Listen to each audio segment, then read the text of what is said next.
Web 1 is a nobody owns anything web. Web 2 is a they own you web, meaning Facebook, Instagram, Twitter, and the likes. And Web 3 is a you own you web.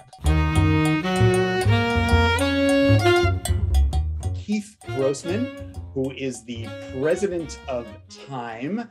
And I had a great chance to talk with Keith about a month ago and leading into this. And, we're going to dive, not what you would have expected, right, from the president of Time just a couple of years ago to have our main topic be, Web3, metaverse, NFTs, crypto, et cetera. It's amazing the transition of that. We at the BRITE conference did a panel in 2018. I think our first effort around blockchain was 2017, where we talked about it. In 2018, we had Joe Lubin on stage, one of the founders of Ethereum.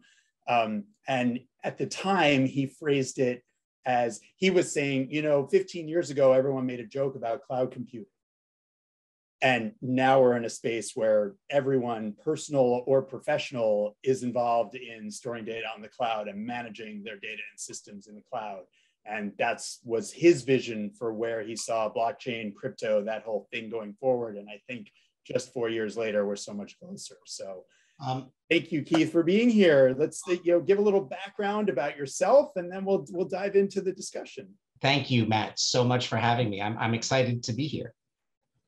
This is great, Keith. Well, it seems like you've sort of built a new role for what the president of Time is doing with the commitment you've made around understanding, learning, and then bringing sort of Web3 into Time. So first, give the audience this definitional starting point for Web3 in your words. Sure. So you're going to hear a lot about Web3. And to me, the definition of Web3 is really four things. It's crypto, it's DeFi, it's NFTs, and it's the metaverse, right? And when you hear it as it relates to Web 2, I'll give you sort of a few different ways of thinking about it. First, Web 1 was a read-write internet. Web 2 is a read-write social internet. And Web 3 is a read-write social ownership internet. Equally as important, though, if you were to flip it around and look at it through the lens of consumer privacy, Web 1 is a nobody owns anything web. Web 2 is a they own you web, meaning Facebook, Instagram, Twitter, and the likes. And Web 3 is a you own you web, right? And what is really happening, and we can talk about this, Matt, in a minute, is a few things that are sort of conflating together. One is crypto holistically is becoming a more accepted generationally and psychographically. Number two is, I think 2020 proved this for everyone. Your digital identity, think about how much time you spend online. Your digital identity is just as valuable as your physical identity. As a matter of fact, I had this awful reality, Matt. We didn't talk about this of digitally, because I have no angles. People think that I'm heavy, and in real life, people think I'm thin. And so when people meet me in real life, they ask me if I lost weight if they met me digitally first. They're always like, "Oh my God, did you lose weight?" And it's funny because digitally, I have 50,000 followers on Twitter, and physically, I have two friends, of which Rada knows one of them, Jeremy Snepar, right? So there's this reality where your physical and your digital identities really matter in both. And then the third is, and I think that everyone knows this from experiencing 2020, is people inherently got lonely, right? And they were seeking out new connections. And one of the things that online ownership allowed was for people to verify their identity and to create new communities based not on what traditional communities have been based on, which have been demographics or geographics, but rather psychographics and shared psychographics. And so against that backdrop was sort of the thesis by which I entered Time into Web3, but it was no strategy. Like, if you know that there's a great philosopher Mike Tyson, who says, everyone has a plan until you get punched in the mouth, right? Like it wasn't until 2020 came around that this all really clicked for me. Yeah, I mean, often, right? The disruption of the equilibrium often creates exactly these innovative moments in society and business, in technology. Technology, it's a little more kind of linear and gradual, and then the exponential parts of that tend to be in adoption, right? But yeah, the punctuated equilibrium, as the evolutionary analysis is called, and COVID has certainly been incredible on that. I think your digital, right? When we're talking about the digital future, you're talking about this visual look of you on Zoom versus in real life, and now we're going to be talking about where Keith is, whatever your avatar is in the metaverse, and where that changes, right? So that future of the digital image that we create for ourselves and our real life is going to be challenging. What's your perception on that, that good and bad that comes from all these things? We would argue, right, the web has been a very powerful tool. Then social came in Web 2.0. That's been very powerful. We've seen good and bad from that. As you're looking at Web 3, how are you contemplating that kind of the good and bad elements that can come from it? Sure. So, I mean, there are a few things. So for people who, if I was to step back and just introduce myself, right? I said Radha and I went to college together, but after college, I joined Wired, right? And I was at Wired and Condé Nast for 12 years. And during that time, I spent most of the time at Wired. I worked on the launch of a business publication. I came back and Wired, digitized it, launched the tablet edition at Wired, took over a brand called Ars Technica, realized sort of the power of community and the predictability of consumer behavior, and built out a predictive algorithm there that and the tablet edition won advertising invention awards from Project Isaac Awards. And then I went over to Bloomberg Media for 5 years, right? And I went from being the digital publisher up to the global chief revenue officer over at Bloomberg Media. And so if you wonder why, like, oh, this is the president of Time, and why is Time going into this space? It's hopefully like I'm giving you an idea. I'm just a dorky guy who likes crypto, likes business, likes art, likes technology, and I saw how my professional responsibilities could be merged with my personal passions and turn it into a real business. As you saw from the chart I had sent you yesterday. When I was at Wired, one of the founders, Kevin Kelly, who's an incredible futurist, said to me once, there's no technology that's been invented for good that can't also be used for bad, right? And so I think what's really important is that all of this stuff, has good and bad use cases, right? If you think about Facebook, 10 years ago, right, if not a little bit longer, it was being heralded as, the great democratic liberator, right? The Arab Spring was because of Facebook, right? Today, I think you'd rather work at Altria than at Facebook, right? And it's really gone down a very weird path as a company, so much so that it had to change its name, right? And that's a big deal when you think about it. I think that ultimately, what you also have to think about is that networks, and people like to focus on networks on the scale that they reach, are really representative of the core team that is building the networks, right? And so if the core team that builds the network is, good, then I think that you could see good scale out. And if the core team is bad, you see bad scale out. And if the core team is indifferent to either good nor bad, then chaos scales out, right? And so I think that where we are in Web3 today is it's really early, really early. And I'll give an analogy in a second to give you an idea of how early it is. But, like for me, what I've seen emerge specifically within the NFT space is two broad-based communities. One, totally, by the way, to Kunal Choudhary's, point of, charging 50%. and totally out of sync with reality. But I think what you're seeing is in the NFT space, two communities emerge, and both are equally as important. There's values-based communities, which is what I'm trying to build with time and timepieces, right, with my team. And then there is greed-based communities. And you need both to essentially balance out the ecosystem. But what you ultimately want is more values-based communities to succeed, because this movement is more of a stakeholder movement than it is a traditional capitalistic movement where you think about solely return to shareholder value, right? And so when you think about what's a values-based community, it's a community that thinks not about sort of what's the dollar return tomorrow or today to the individual, but rather like what are people rallying around, right? And so for time, what we've said to the community is we're going to build this evolution in Web3 for the next 100 years. So whatever the price of our timepieces are today, and there's 20,000 pieces out there, and the average price point, just so you know, is about $1,100, right? But they go up to as high as $190,000, right? And they go down at pretty low as well to, like $80, $90. What we try to point out is that the value of the timepiece community is one that is inclusive. It's one that is optimistic. It's one that is,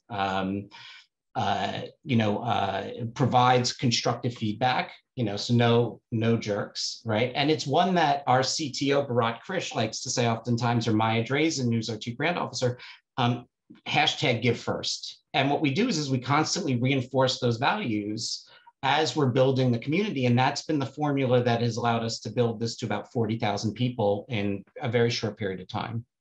So break down timepieces a little bit. I've obviously looked it up, but I think our audience is probably like, what is timepieces? What is Keith exactly talking about? So why don't you kind of break down this initiative that you've crafted? Sure. So if I could step back a little bit further. Yeah. So I don't know about all of you, but like prior to the election, the presidential election in the US, like I'm sitting there and I'm watching governments everywhere printing money, right? Nonstop, with no exit plan and no solution, and things don't seem to be getting better.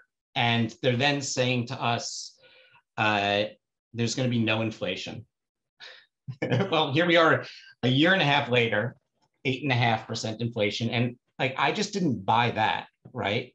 And I started to really look at crypto seriously when everyone was so insistent that there was going to be no inflation, right? And then what I started to see was that there's a much larger ecosystem being tied into this sort of monetary ecosystem that allowed for identity to be sort of validated on a blockchain.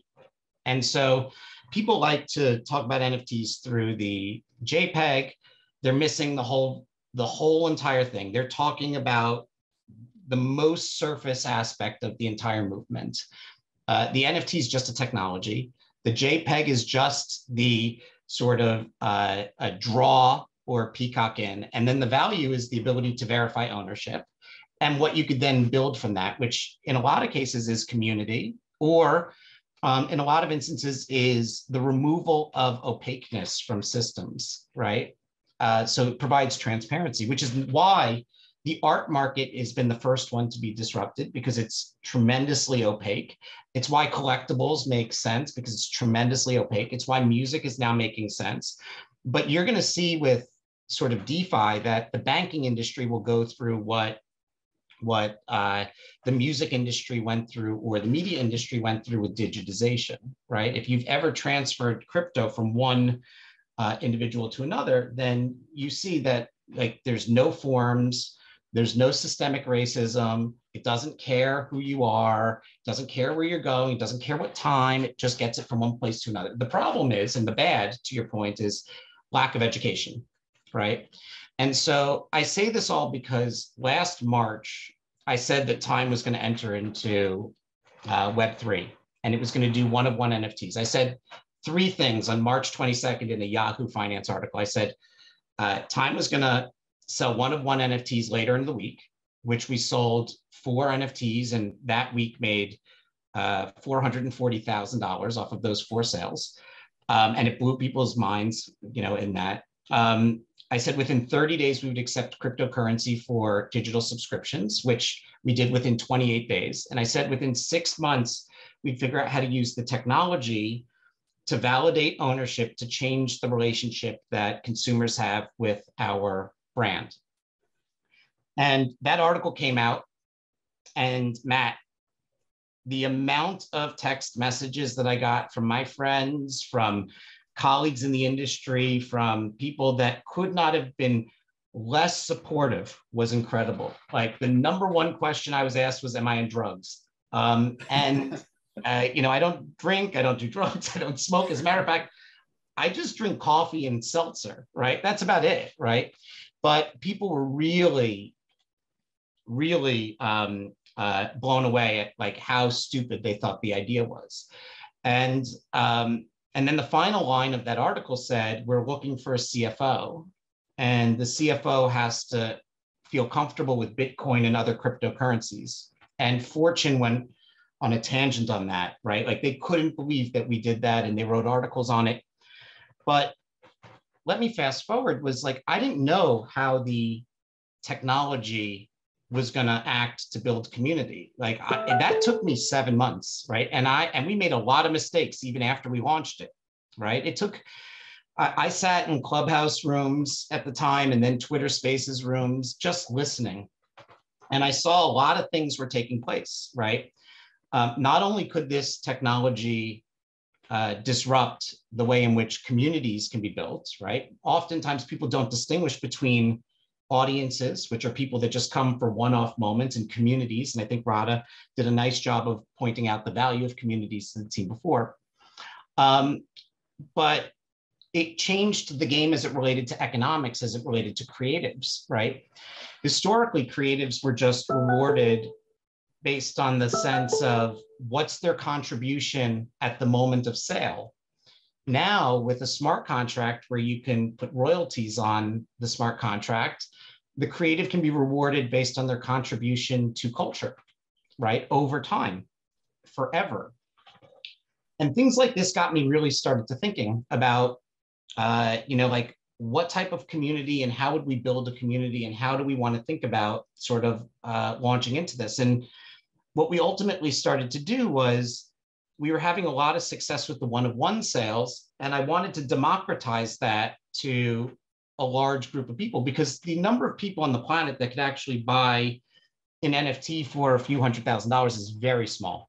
I mean, what people don't realize is, if you look at OpenSea, which is the largest player in the game, there's only 650,000 active wallets on OpenSea, which means that there's really only about 250,000 people, if you know how the space moves.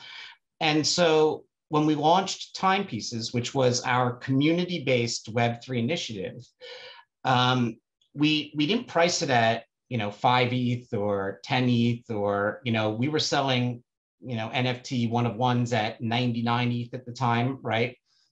We priced it at 0.1 ETH, right? And all of the pieces have been 0.1 ETH, 0.05 ETH, 0.125 ETH. We're doing a drop with Timbaland next week, the Grammy producing, the Grammy award-winning producer. That's going to be 0.20 ETH, but it's a very small drop which has unlockable music in it and all the stuff.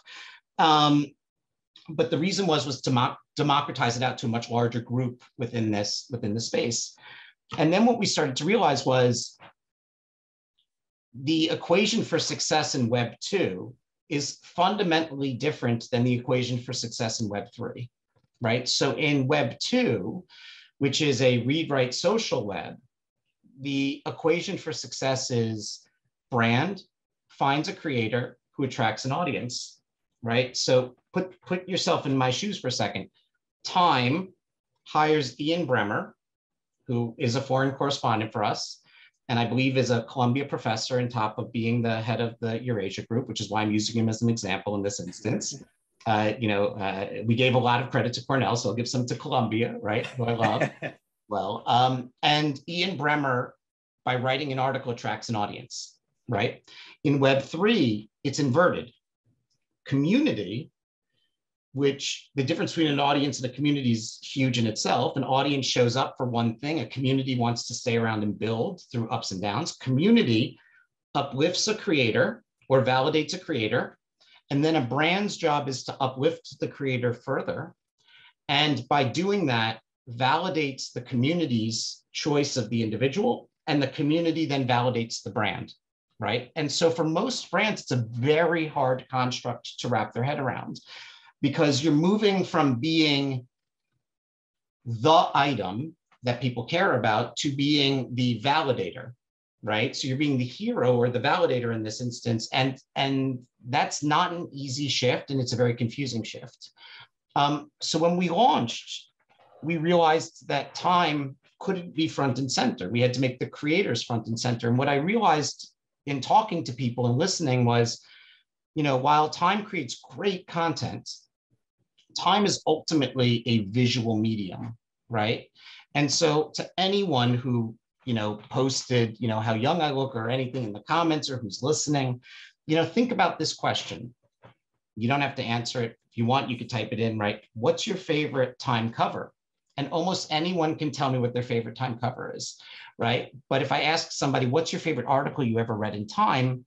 Very few people can tell me that. And that is not dismissive of the content. The content is great.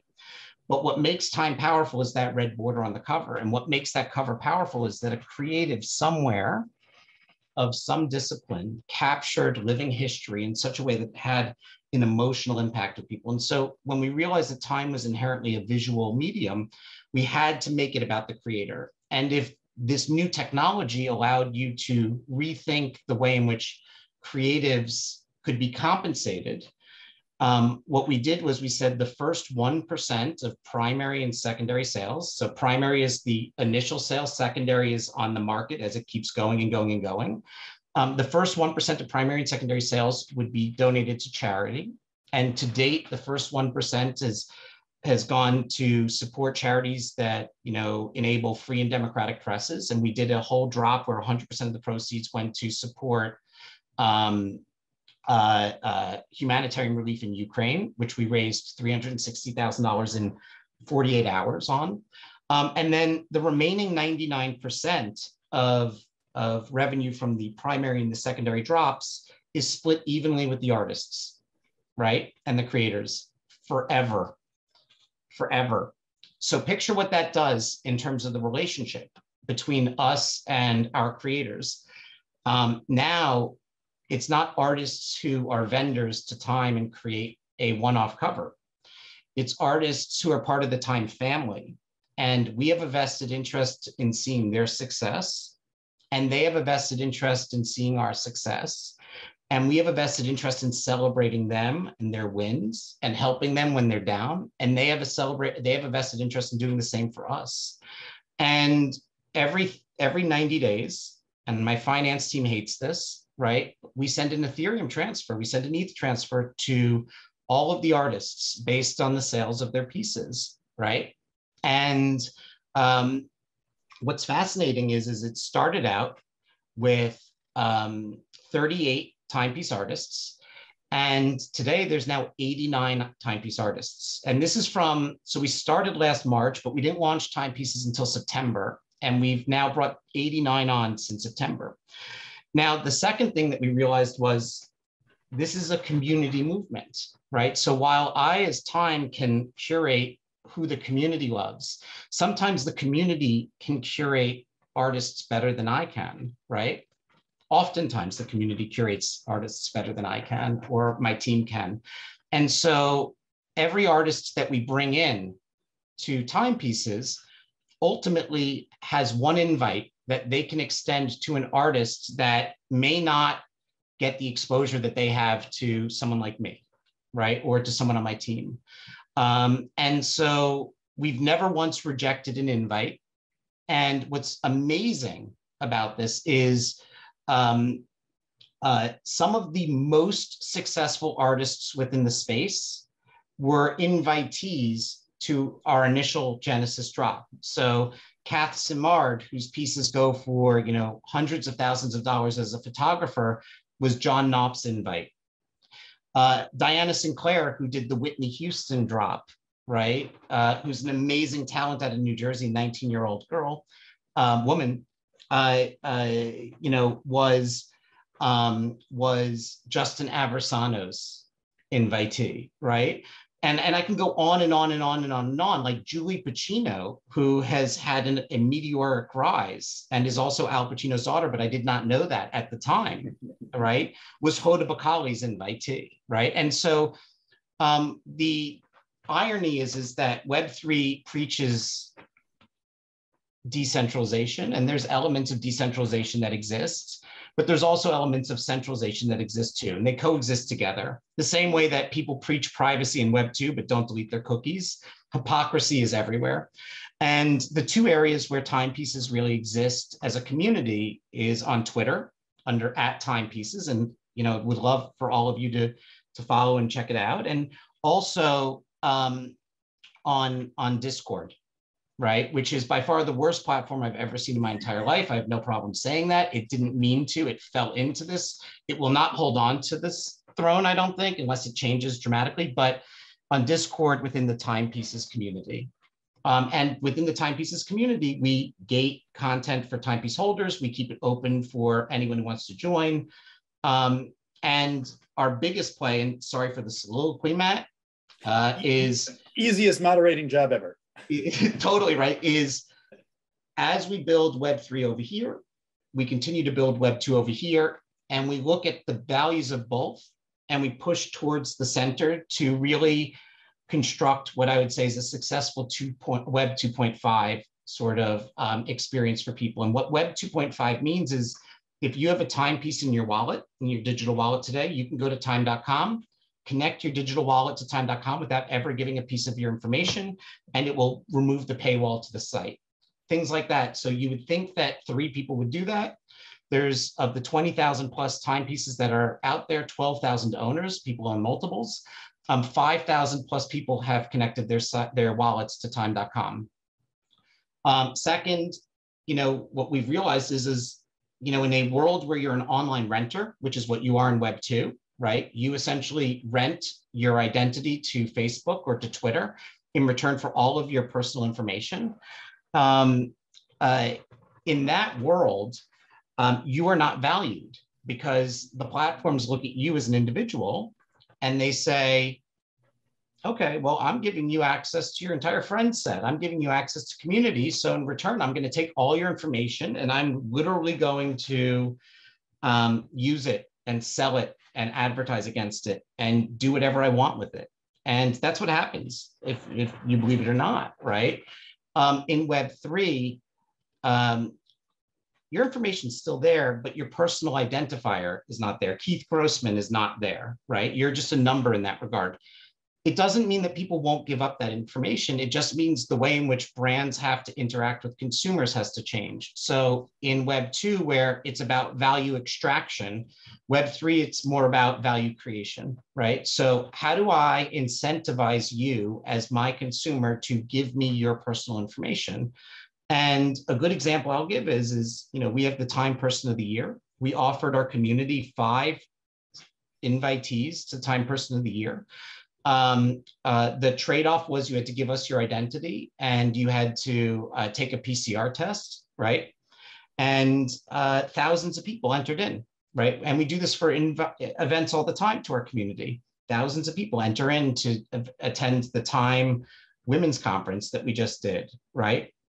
In return for, having to actually provide their identity. And so it's not that people are opposed to it, it's that people want to be able to control it and to know that they're making the choice as to when their identity is sort of coming front and center. We have a few questions. We're not going to have time for them. So I apologize for the attendees. They're getting at, all these things around this. I think you got to one, which is right. the you own you, what's the challenge for brands? You got to that nicely, Keith, with like the challenge for brands in the future is like realizing they have to build these relationships of shared value with the creators, with their audiences, etc. So it's a transition. It's one that many successful brands have done very well, like historically, even before this age. So it's hardly impossible. It's just a transition.